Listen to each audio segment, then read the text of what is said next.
வாழ்க வையகம், வாழ்க வையகம், வாழ்க வளமுடன். குரு வாழ்க, குருவே துணை. மாநிதியாம் இறைவனை நம் மனத்தடியில் தேர்வோம் என்ற ஒரு உயர் சிந்தனையோடு உங்க எல்லாரையும் இந்த இனிய காலை வேளையில சந்திக்கிறதுல மிக்க மகிழ்ச்சி. நம்ம எல்லோருக்கும் பரிச்சயமான ஒரு தலைப்பு தான் இன்றைய சிந்தனை. இதுல இன்னொரு சிறப்பு என்னன்னா, சென்ற வருடமும் இந்த ஆகஸ்ட் 30 வந்து வெள்ளிக்கிழமையில வந்துச்சு. இதே தலைப்பு தான், நான் தான் பேசினேன். அதே நல்வாய்ப்பு இந்த வருடமும் எனக்கு திரும்ப கிடைச்சிருக்கு. ஸோ இன்னும் கொஞ்சம் ஆழமா கொஞ்சம் ஆடியன்ஸ் தான் மாறுறீங்க, பட் கருத்து அதுதான். நம்ம சிந்தனையை தொடரலாம். இயற்கை அல்லது இறைவனோட படைப்புல பாத்தீங்கன்னா, உயிர் பரிணமித்த அந்த தாவரமா பரிணமிச்சப்போ இந்த பால் வேறுபாடு இல்லை. ஆனா ஓரறிவு முடிஞ்சு அந்த புழுக்கள், அதுக்கப்புறம் அந்த அறிவு மேம்படுறப்போ பாலின வேறுபாடு வந்துச்சு. அந்த உச்சத்துல மனிதனா பிறந்தப்போ ஆண் பெண் அப்படிங்கிற 2 படைப்புகள் இருக்கு. இந்த 2ல வந்து 2 பேருமே இந்த உலகத்துல இருந்தாலும் இதுல பெண்ணுக்கு ஒரு சிறப்பு இருக்கு, அதை உணர்ந்து மதித்து வாழ வேண்டிய ஒரு தேவை இருக்கு இந்த காலகட்டத்தினால்தான் இத ஒரு முக்கிய சிந்தனையாக இன்னைக்கு எடுத்திருக்கோம். இதற்கான இந்த சிந்தனையில பெண் ஏன் தனித்துவமாக தெரிகிறாள், அவருடைய பெருமை என்ன, எங்கே பெண்ணுக்கான சிக்கல்கள் அல்லது சங்கடங்கள் வருகிறது, எப்படி நாம் நம்முடைய கடமையிலே அதை சரி செய்ய வேண்டும், நம்முடைய பொறுப்பு என்ன, மகர்ஷியோட வாழ்க்கையில இத அவருடைய கருத்துக்களை ஒட்டிய சில சிந்தனையும் சேர்த்து நம்ம சிந்திக்கலாம். இந்த சிந்தனையை கொடுக்கறதுக்கு கொஞ்சம் யோசிச்சப்போ கிடைச்ச ஒரு சில வரலாற்று பதிவு தான். நான் ஆரம்பத்துல ஒரு 2-3 நிமிடங்கள் வரலாற்று குறிப்புல பெண்கள் தனித்துவமாக இந்திய வரலாற்றுல சந்தித்த சில பெண்களை இங்க ஒரு சொல்லலாம்னு இருக்கேன். எல்லாருக்குமே தெரியும், மங்கையராய் பிறப்பதற்கு மாதவம் செய்திட வேண்டும். இது சொன்னவர் வந்து கவிமணி தேசிய விநாயகம் பிள்ளை. சோ தவம் செஞ்சா மனுஷனா பிறக்கலாம், ஆனா மாதவம் செய்யணுமா மங்கையரா பிறப்பதற்கு. ஸோ அதை அடிக்கோடிட்டு மனதில் ஞாபகப்படுத்திக்குவோம். அப்படிப்பட்ட மாதவம் புரிந்து பிறந்த இந்த பெண்கள் வந்து இந்த சமூகத்துல சமமாகவும் மரியாதையாகவும் நடத்தப்படவில்லை அப்படிங்கிறது ஒரு பதிவு. ஆனா இப்போ மாறிக்கிட்டு இருக்கு காலம். இருந்தாலும் அந்த தைரியத்தையும் நம்பிக்கையும் ஆயுதமாக கொண்ட பெண்கள் இதுல வியக்க வைக்கிற வகையில, ஏன்னா அவங்க வாழ்ந்த காலம், அவங்க சந்தித்த சவால்கள், அதை தாண்டி அவர்கள் தன்னை முன்னிறுத்தி அவர்கள் தனித்துவமாக தெரிகிறார்கள். ஒரு 6 பேரை இங்க நான் இங்க குறிப்பிடுறேன். எல்லாருமே கூகுள் சர்ச் தான், நீங்க கன்ஃபார்ம் பண்ணிக்கலாம். இவங்க வந்து கிட்டூர் சென்னம்மா. இவங்க வாழ்ந்த காலம் வந்து 1778 இருந்து 829. கர்நாடகா மாநிலத்துல பிறந்தவங்க, பெல்காம்ல பிறந்தவங்க. அந்த ஊரோட ராணியா இருந்திருக்காங்க. சின்ன வயசுலயே அந்த ராணியா இருந்ததுனால அவங்களுக்கான பயிற்சிகள், குதிரை ஏற்றம், வால் பயிற்சி, அந்த பயிற்சிகள்லாம் பெற்றவங்க. ஆனா அவங்க அந்த நேரத்துல பிரிட்டிஷ் இன்வேஷன் நடந்திருக்கு. சுதந்திர போராட்டத்துல அவங்க ஈடுபட்டிருக்காங்க. ஈஸ்ட் இந்தியா கம்பெனிக்கு எதிராக தொடர்ந்து சண்டையிட்டு வந்தவர், ஆங்கிலேயர்களால் சிறைபிடிக்கப்பட்டார். சிறையில் இருக்கும் போதே இறந்த இவரை கர்நாடக மாநிலத்தின் வீரமங்கை அப்படின்னு போட்டுறாங்க. என்ன, நம்ம நிறைய பேருக்கு பரிச்சயமா இருக்காது. நான் இந்திய வரலாறு தான் எடுத்திருக்கேன். உலக வரலாற்றுல பெண்கள் தனித்துவமா இன்னும் இருக்காங்க, பட் அந்த அளவுக்கு விரிவா போகல. இவங்க நம்ம எல்லாருக்குமே பரிச்சயமானவங்க, எல்லாரும் படிச்சிருப்போம். ராணி லட்சுமி பாய். இவங்க வாழ்ந்த காலம் வந்து பாத்தீங்கன்னா 1828 இருந்து 858. 30 வயது தான் இவங்க வாழ்ந்திருக்காங்க. நார்த் இந்தியாவில் ஜான்சிங்கிற ஒரு மாநிலத்துல அவங்களும் ஒரு அரசியாக இருந்திருக்காங்க. ஆனா அந்த நேரத்துலயும் பிரிட்டிஷ் இன்வேஷன் இருந்திருக்கு. அவங்க வந்து சுதந்திர போராட்டத்துல இவங்களும் அந்த பயிற்சி, அந்த ராணிங்கிறதுனால அவங்களுக்கான பயிற்சிகள்ல நன்கு பயிற்சி பெற்றவர். நம்மளுடைய மிலிட்ரியில கூட இவங்க பேர்ல வந்து தனி ஒரு படை இருக்கு. இந்தியன் மிலிட்ரியில லட்சுமி அப்படிங்கிற பேர்ல ஒரு தனி படை இருக்கு. இவங்களுடைய பங்கு வந்து இந்திய சுதந்திர போராட்டம், இதெல்லாமே சுதந்திர காலத்தில் நடந்த விஷயங்கள். இது இவங்களுக்கு சொந்தமாக தனியே இவங்க ஒரு படையை திரட்டிக்கிட்டு போய் ஆங்கிலேயருக்கு எதிராக போரிட்டு வந்திருக்காங்க. 30வது வயதில் உயிர் தியாகம் செய்தால் தேசத்தின் நாயகி என வர்ணிக்கப்படுகிறார் அப்படின்னு இவங்களை பத்தி ஒரு குறிப்பு இருக்கு. இவங்க வந்து சாவித்ரிபாய் பூலே. இவங்க வாழ்ந்த காலம் பாத்தீங்கன்னா 831 1831 இருந்து 1897. இவங்க வாழ்ந்தது மகாராஷ்டிரா மாநிலம் நைகவுன் அப்படிங்கிற இடத்துல பிறந்திருக்காங்க. 9வது வயதுல அவங்களுக்கு திருமணம் நடந்திருக்கு. இவரோட கணவர் மூலமா இவங்க புனேவுக்கு இடம்பெயர்ந்திருக்காங்க. கணவரின் உதவியால் அவங்க வந்து எழுத படிக்க கற்றுக்கொண்டாங்க அப்படின்னு ஒரு பதிவு இருக்கு. இதுல இந்த கல்வியை பரப்புறதுல அவங்களுக்கு வந்து ஒரு ஆர்வம் வந்துச்சு. அகமத் நகர் உள்ள ஒரு இடத்துல அவங்க இதுக்காக பயிற்சி பெற்றிருக்காங்க. இந்தியாவின் முதல் பெண் ஆசிரியர் எனும் பெருமையை பெற்றார். 1848 ஆண்டு பெண்களுக்கான பிரத்யேக பள்ளிக்கூடத்தை தொடங்கினான்னு இருக்கு. நீங்க இந்த பேர்ல இங்க கத்தார்ல கூட ஒரு யூனிவர்சிட்டி இருக்கு, கேள்விப்பட்டிருப்பீங்க. இங்க அவங்களுடைய இன்ஸ்டிடியூஷன் இங்கேயும் இருக்கு, சாவித்ரிபாய் பூலேங்கிற பெயர்ல. இவங்க வந்து ஆனந்திபாய் ஜோஷி. இவங்க வாழ்ந்த காலம் 1865 இருந்து 1887. இவங்க துறை வந்து பாத்தீங்கன்னா மருத்துவம் துறை, மேற்கத்திய மருத்துவம் அப்படிங்கிற பயிற்சி. அதுல வந்து அந்த துறையில வந்து பயிற்சி பெற்ற முதல் தெற்காசிய பெண் மற்றும் முதல் இந்திய பெண் அப்படிங்கிற பெருமைக்கு உரியவர் அந்த காலகட்டத்துல. அது மட்டும் இல்லாம அவங்க என்ன பண்ணிருக்காங்கன்னா அமெரிக்காவில போய் பட்டம் வாங்கியிருக்காங்க. 17ஆம் நூற்றாண்டுல ஆண் மருத்துவர்கள் பிரசவம் பார்க்கறது வந்து மக்கள் விரும்பல, அதனால அசௌகரியமா உணர்ந்தாங்கிறதுக்காக இதுக்காக அவங்க விண்ணப்பத்துல அவங்க அதை குறிப்பு கொடுத்து தன்னுடைய 22வது வயதில் இவங்க இறந்துட்டாங்க. இருந்தாலும் நம்முடைய சமூகத்துல அவங்க ஒரு நம்பிக்கை ஒளி அப்படின்னு இவங்களை பத்தி சொல்றாங்க. இவங்க சரோஜினி நாயுடு. இவங்க துறை வந்து கவிஞர், சமூக ஆர்வலர், இந்தியாவின் நைட்டிங்கல்னு சொல்லப்படுகிறவர். வாழ்ந்த காலம் வந்து 879 இருந்து 1949. சுதந்திரம் முடிஞ்ச ஒரு 2 வருடங்கள்ல அவங்க காலமாயிட்டாங்க. ஒருங்கிணைந்த மாகாணங்களான ஆக்ரா மற்றும் ஓத்தின் முதல் கவர்னராக இவங்க பணியாற்றி இருக்காங்க. முதல் பெண் கவர்னர் அப்படின்னு சொல்லப்படுறவங்க இவங்க. காங்கிரஸ்ல இந்திய தேசிய காங்கிரஸா இருக்கிறப்போ முதல் பெண் தலைவர் அப்படிங்கிற பெருமையும் இவங்களுக்கு உண்டு. சுதந்திர போராட்டத்துல இவங்களும் பங்கெடுத்திருக்காங்க. இதுல என்ன சொல்ல வரேன்னா, இவங்க கவிஞர், சமூக ஆர்வலர், அரசியல்ல இருந்திருக்காங்க, கவர்னரா இருந்திருக்காங்க. காந்தியோட இவங்க வட்டமேஜை மாநாட்டுல வந்து பங்கு பெற்றவர் அப்படிங்கிற ஒரு பெருமையும் இவங்களுக்கு உண்டு. எந்த அளவுக்கு அவங்கள் தொண்டு வந்து விரிஞ்சு செயல்பட்டுங்கிறத சொல்றதுக்காக கடைசியாக இவங்களையும் ஒரு குறிப்பு சொல்றேன். விஜயலட்சுமி பண்டிட். இவங்க வாழ்ந்த காலம் 1900 1990 வருடங்கள் முழுமையா வாழ்ந்திருக்காங்க. இந்தியாவின் கேபினட் பதவி வகித்த முதல் பெண் விஜயலட்சுமி பண்டிட். இவங்க வந்து அந்த தேசிய காங்கிரசின் தலைவராக 2 முறை பதவி வகிச்சிருக்காங்க. ரஷ்ய அரசின் இந்திய தூதராக 40களில் பணியாற்றியவர் இவர். அதன் பின்னர் மகாராஷ்டிரா மாநிலத்தின் கவர்னராக பதவி வகித்தார். நம்முடைய ஐநா அது பொது அவையின் முதல் பெண் தலைவர் அப்படிங்கிற ஒரு பெருமையும் இவங்களுக்கு உண்டு. இது எல்லாமே வந்து நம்முடைய வரலாற்றுல பெண்ணை பற்றிய ஒரு பதிவை இங்க நான் சொல்றதுக்காக இவங்களை ஒரு அறிமுகத்தோட சொன்னேன். நம்முடைய சிந்தனைகளை இப்போ தொடரலாம். இவங்களும் நமக்கு எல்லாருக்கும் பரிச்சயமானவங்க தான். அன்னை தெரேசா. இறையாற்றல் பெண்மையாக மலர்ந்துள்ளது, அந்த இயற்கையின் வெளிச்சுடர் பெண்மையே ஆகும் அப்படிங்கிற ஒரு கருத்தோட இவங்களை அறிமுகப்படுத்துறேன். பெண்ணின் பெருமை, இது மகர்ஷியோட பாடல். மகர்ஷி சொல்றப்போ பெண்ணின் பெருந்தக்க யாவுல அப்படின்னு சொல்லுவாரு. பெண்மையை பற்றி சொல்றப்போ, பெண்களது பெரும் மதிப்பை உணர்ந்தே உள்ளேன், பேருலகில் வாழ்கின்ற மக்கள் எல்லாம் பெண்ணினத்தின் அன்பளிப்பே, எனில் வேறு என்ன பெருமை இதை விட எடுத்து கூறுவதற்கு. எல்லாருமே அவங்களுடைய அன்பளிப்புன்னு சொல்லியாச்சுன்னா வேற என்ன பெருமை அவங்களை பத்தி சொல்றதுக்கு வேற என்ன இருக்கு அப்படின்னு சொல்றப்போ அது ஒரு பெரிய மதிப்பு அப்படிங்கிறத இங்க அழுத்தமா ஆழமா மகரிஷி சொல்றாங்க.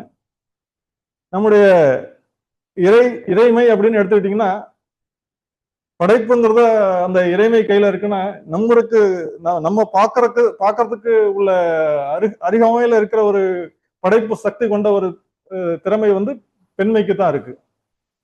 எல்லா வயதினரும் உதவியும் தியாகமும் செய்து உலகை செழிப்பாக வைத்துக் கொள்வதற்கு ஏற்றபடி இரையாற்றல் பெண்மையாக மலர்ந்து வந்துள்ளது. இரையாற்றலே பெண்மையாக மலர்ந்து வந்துள்ளது அப்படிங்கிற ஒரு கருத்தை நாம மனதில் ஏத்துக்கலாம். அந்த பெண்மையில தாய்மை, இதுவும் மகர்ஷியோட ஒரு அருமையான பாடல். இது வந்து பேரின்ப கழிப்புங்கிற ஒரு பாடல்ல உள்ள ஒரு குறிப்பு. இது எல்லையற்ற ஆற்றல் உள்ள இறைவன் திரு உள்ளம் என்ன, எவ்வுயிரும் தோன்றுவதற்கு ஏற்றதொரு திருவழியாய் வல்லமையாய் பெண்ணினத்தை வடிவமைத்தான் அற்புதமே, வாழ்ந்து வரும் மக்களில் இவ்வளம் அறிந்தோர் எத்தனை பேர். ரொம்ப அழகா வார்த்தையை கோத்திருக்காரு பாருங்க. வல்லமையாய் பெண்ணினத்தை வடிவமைத்தான் அற்புதம் அப்படின்றார். அப்போ எந்த அளவுக்கு அத சிறப்பா அவர் அங்க ஆழமா சொல்றார். இவ்வளம் அறிந்தோர் எத்தனை பேர். பெண்மைங்கிறது வளம். இப்படி நம்ம மன வளம்னு சொல்ற மாதிரி இந்த சமுதாயத்துல பெண்மைங்கிறது ஒரு வளம் அப்படின்னு சொல்றாரு. அந்த சிறப்பை மேலும் கூட்டுற மாதிரி அவர் என்ன சொல்றாருன்னா, பெண் வயிற்றில் உருவாகி பெண் பால் உண்டே வளர்ந்தாய், பெண் துணையால் வாழ்கின்றாய், பெண்ணின் பெருமை உணர். தலைப்பை இங்க சொல்லிட்டேன். மாக்கோல கவிதை இது. அவங்களுடைய சிறப்பு என்னன்னு பாத்தீங்கன்னா தியாகம். அன்பும் கருணையும் மனித இனத்திற்கு பொதுவாக இருந்தாலும் பெண்களிடம் அவை வாழ்க்கை நெறியாக அமைந்துள்ளன அப்படின்னு சொல்றாரு. அது உண்மைதான். நம்ம குடும்ப பொறுப்பாகட்டும் இல்ல சமுதாய பொறுப்பாகட்டும் எல்லா வகையிலும் நம்முடைய வாழ்க்கையில தாயாக, தாரமாக, சகோதரியாக, இன்னும் பிற வகையில நண்பர்களாக இந்த சமுதாயத்துல பெண்களோட பங்கு நிச்சயமா எல்லா இடத்துலயுமே விரிஞ்சு நிறைஞ்சிருக்கு. அடுத்து துறவு. இந்த துறவுங்கிறது நமக்கு இங்க பயிற்சி எடுத்து கத்துக்கிட்டாதான் இந்த துறவுங்கிற மனநிலை வருது. இல்லைன்னா நம்ம பழக்கத்துல வாழ்ந்துடுறோம். ஆனா இயற்கை அவங்களுக்கு ஒரு அந்த மாதிரி ஒரு நிலையை கொடுத்துருக்கு. திருமணமான பிறகு ஒரு இடத்துல இருந்து இன்னொரு வீடுக்கு அவங்களே எல்லாத்தையும் திறந்துட்டு வர்ற ஒரு ஒரு பண்பு இங்க இருக்கு. அப்போ அந்த துறவுங்கிறது அவங்களுக்கு அடிப்படையாகவே அந்த ஒரு இது இருக்கிறதுனால அதை விட ஒரு துறவை நம்ம என்ன குறிப்பிட்டு சொல்ல முடியும். பிறந்த இடத்துல இருந்து புகுந்த வீட்டுக்கு வர்ற அந்த ஒரு பிரிவே வந்து ஒரு பெரிய துறவு தான் அப்படிங்கிற மாதிரி அந்த துறவு நிலையில கூட அவர்கள் சிறந்து நிற்கிறார்கள் அப்படிங்கிறத இங்க சொல்றாங்க. இப்போ பொதுவாக இந்த பெண்ணின் சிறப்பை புரிந்து கொள்ளக்கூடிய ஒரு 10 பாயிண்ட்ஸ் இங்க பார்க்கலாம். வாழ்க்கைங்கிறது வந்து ஆண் பெண் அப்படிங்கிற 2 பேர் இணைப்புல தான் நடக்குது. இருந்தாலும் சமுதாய நிலை எப்படி இருக்குன்னா ஆண்கள் மேலாகவும் பெண்கள் வந்து கீழாகவும் மதிக்கப்படுகிற ஒரு நிலைமை ஏற்பட்டு விட்டது.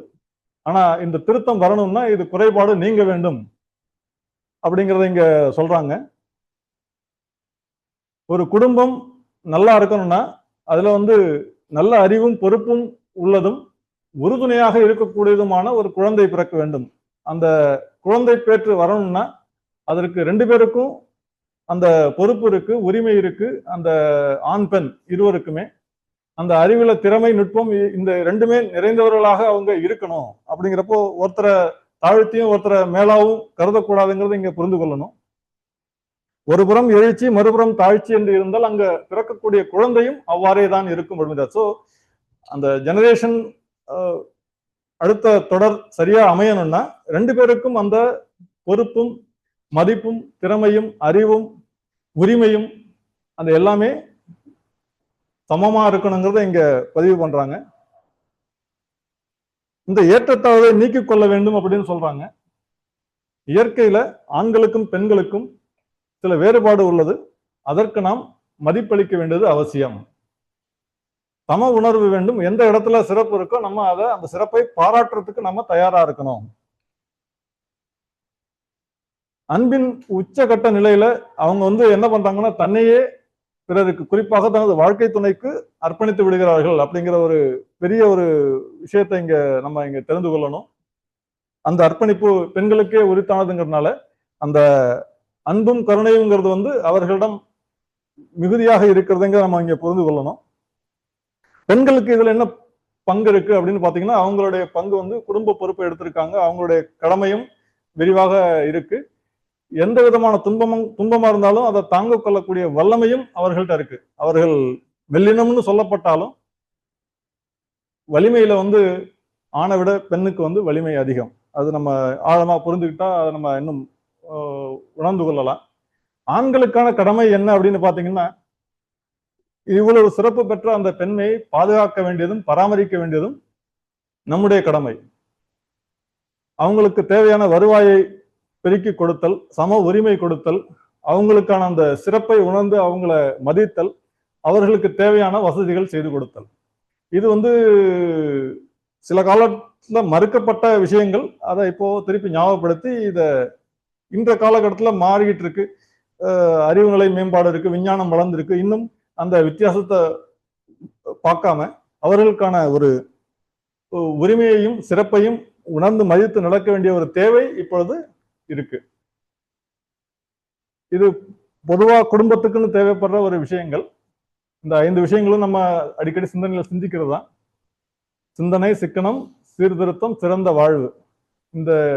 இது வேணும் இது வேணாம் அப்படின்னு சொல்லக்கூடிய இந்த சிந்தனை ஆற்றல் 2 பேருக்கும் வரணும். அப்பதான் சிக்கனம் வரும். அதை தொடர்ந்து சீர்திருத்திய சிறந்த வாழ்வு வரும். இது குடும்பத்துல ஆணும் பெண்ணும் இணைந்து வாழக்கூடிய வாழ்க்கையில தேவைப்படுற ஒரு பண்பு. இந்த சம உரிமை அப்படின்னு சொல்றப்போ,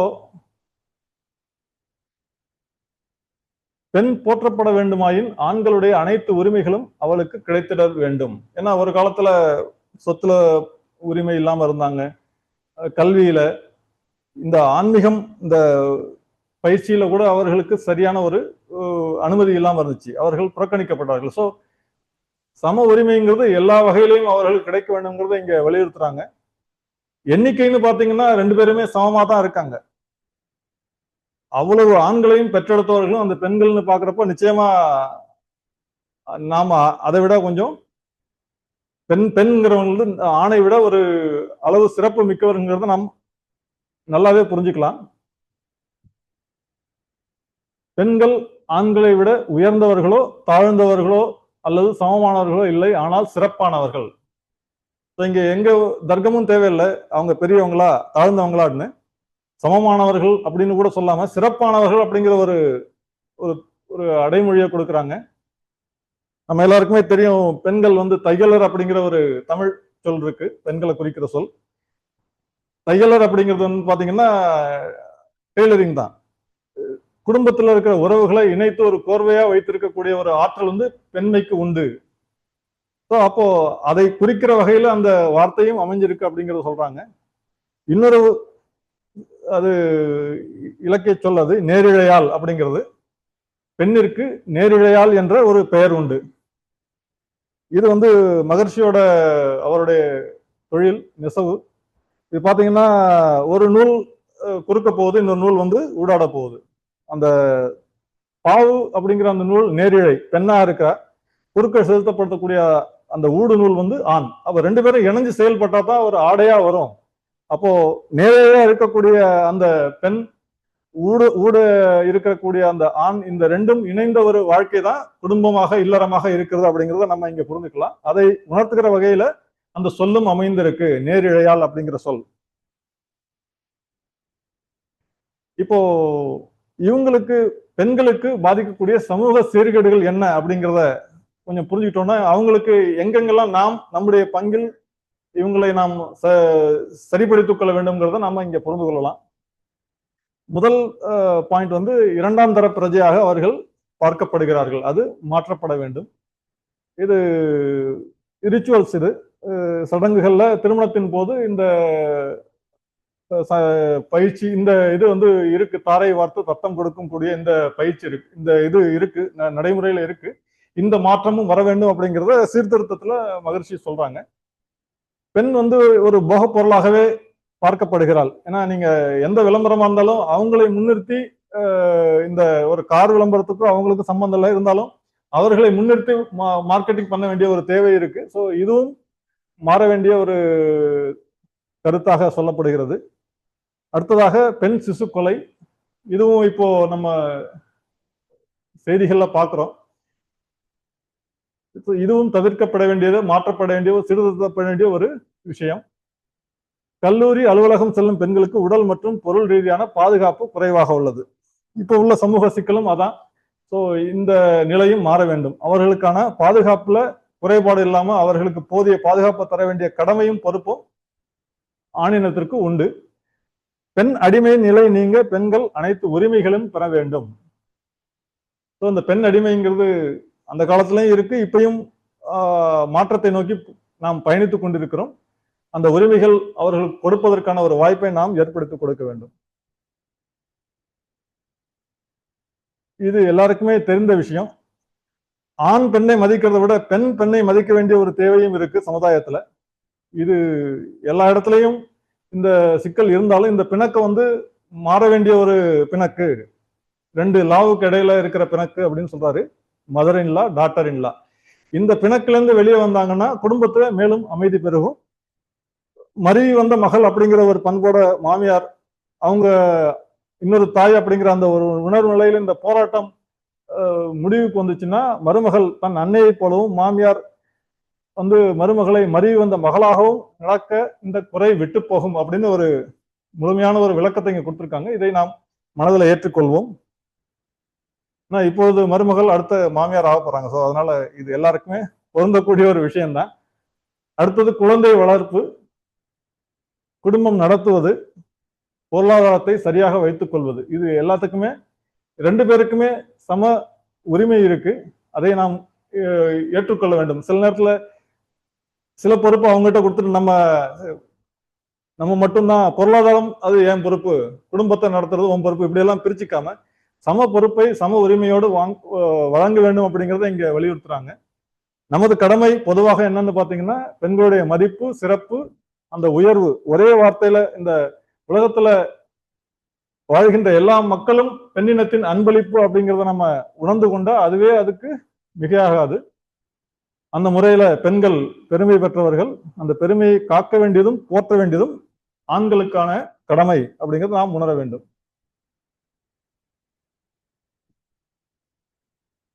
மேலும் என்ன சொல்றாங்கன்னா கருவ அமைப்பு குறித்து அதிகமாக நினைவில் கொள்ள வேண்டும்.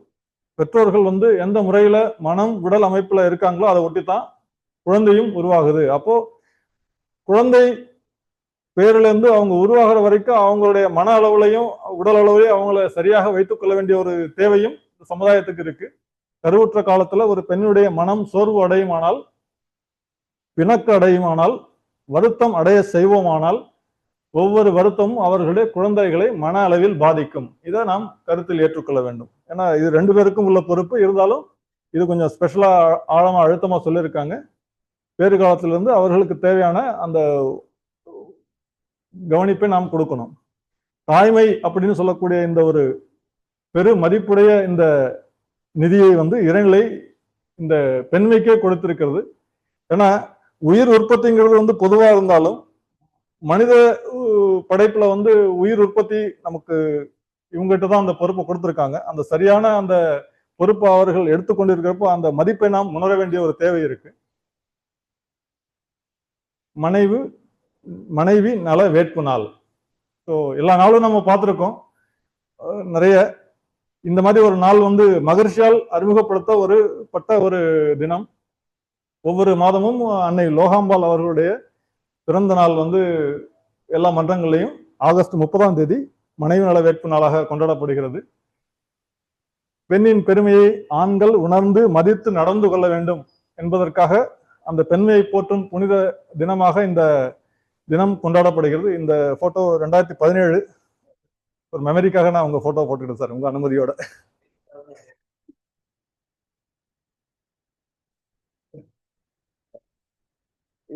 இது மகர்ஷி வாழ்க்கையில சந்தித்த பெண்கள், அவர்களுடைய சில புகைப்படங்கள், அரிய புகைப்படங்கள் பிளாக் அண்ட் ஒயிட்ல இருக்கிறதுனால கொஞ்சம் அதையும் கொஞ்சம் இங்க உங்ககிட்ட ஷேர் பண்ணிக்கலான்ட்டு.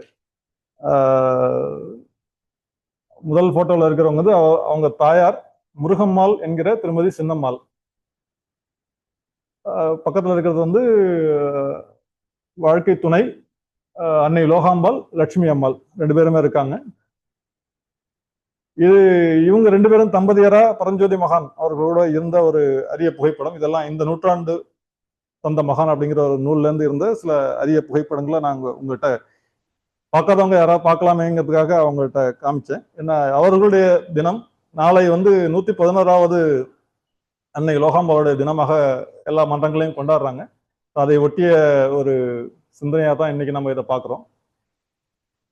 எப்பயும் போல நம்ம பழைய போட்டோகிராஃப் தான். அவங்க தம்பதியராக இருந்து எடுத்த ஒரு போட்டோகிராஃபு. அன்னை லோகாம்பாள் கூட இருக்காங்க.